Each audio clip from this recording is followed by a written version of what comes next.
అవసరం లేదు, నిద్ర ఉంటే చాలు, లేపిస్తే కూడా లేవ్వదు. అలాంటి పరిస్థితులు. మీ కూతురికి అడ్వైజెస్ నచ్చవు, ఎవరో ఏదైనా బుద్ధి చెప్తే నచ్చవు.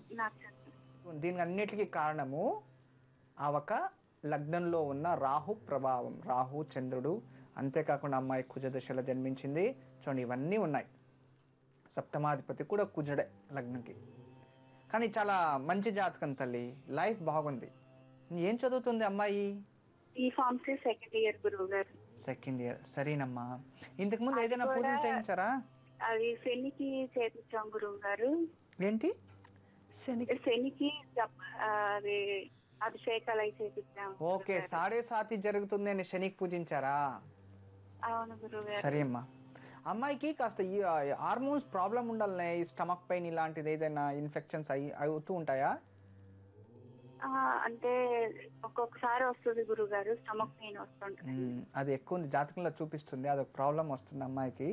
అది వివాహం టైంలో కాస్త ఇబ్బందే పెడుతుంది, జాగ్రత్తగా ఉండండి, ప్రాబ్లం లేదు. అయితే ఇంకా ఒక ఆల్మోస్ట్ 2 years దాకా అమ్మాయికి 7.5 జరుగుతూనే ఉంటుంది. ఈమె చేతుల్లో ఏదైనా పూజ చెప్తే చేస్తుందా? చేయదు గురుగారు.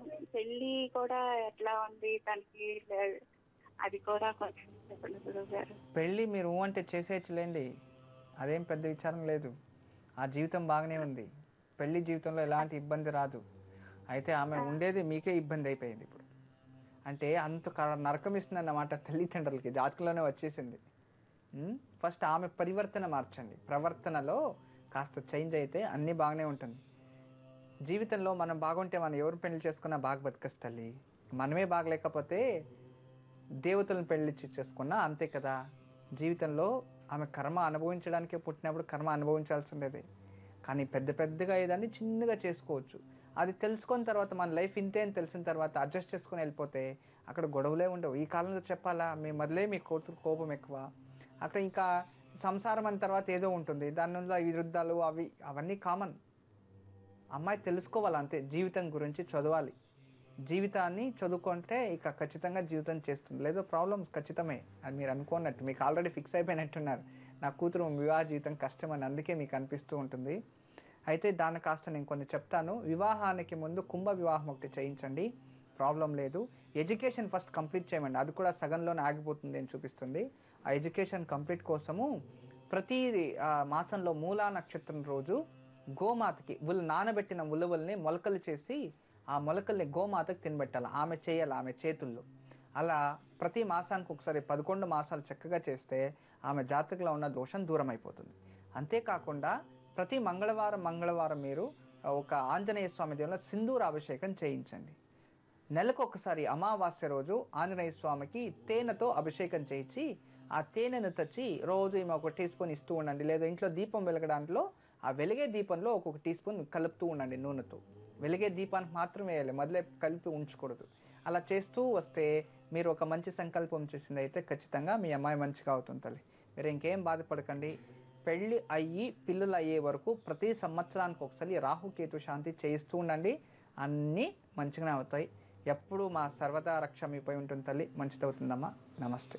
గురూజీ, తల్లిదండ్రుల గురించి వివరిస్తున్నారు. తల్లిదండ్రులు జీవితంలో అందుకే ఎప్పుడు కూడా ఇప్పుడు చిన్న కాలరు మనం విన్నాం, కోపం ఏం ప్రయోజనం చెప్పండి? కోపంతో మనం కాలిపోతాం అంతే. కోపంతో శత్రుత్వం వస్తుంది, కోపంతో వేరే వాళ్ళని ఎగెనెస్ట్ చేసుకుంటాం. కోపం రావాలి, ఎందుకు రావాలంటే నేను వేరే వాళ్ళకి చెడు చేస్తున్నానేమో అని కోపపడాలి, నా వల్ల వేరే వాళ్ళకి బాధ అయిందా అని కోపపడాలి. మన కోపంతో వేరే వాళ్ళని బాధ పెట్టకూడదు కదా. ఎంతమంది లేదు ప్రపంచంలో. కోపంతో ఎంతోమంది మొబైల్ పాడు చేసుకుంటారు, కోపంతో ఎంతోమంది కార్లను వదిలిపెట్టేస్తారు, కోపంతో ఎంతోమంది చేసే పనులు వదిలిపెట్టేస్తారు. తర్వాత వాళ్ళే బాధపడతారు, నేను ఇలా చేసేసానా అని. అంతకుముందే మనం ఆలోచిస్తే నేను కోపం తెచ్చుకోకూడదు అనుకుంటే కోపం రాదు. అందుకే నేను చెప్పేది, జీవితంలో అందరూ ప్రతి ఒక్కరికి తెలుసు, కష్టం వచ్చినప్పుడే వెంకటరమణ అంట. అంటే చూడండి, కష్టంలో వెంకటరమణ ఎలా ఇచ్చారు, సంకష్టానికి వెంకటరమణ అంట. ఇది సంకష్టాలు అంటే తెలుసు కదా మనకు, కష్టాలు. సంకష్టంలో వెంకటరమణ, పెద్దవారు చెప్పిన సమంత పద ఇది, సంకటంలో వెంకటరమణ. అంటే జీవితంలో కష్టాలు వచ్చినప్పుడే దేవుడు పూజించే బదులు మొదలే పూజించండి. అంతేకాకుండా ఈ తల్లిదండ్రుల గురించి కూడా నేను చెప్తూ ఉండేవాడిని. నా ముందు జరిగిన ఒక విచారం. దాన్ని ఇప్పుడే వచ్చి తెలియచేస్తా, వెయిట్ చేయండి.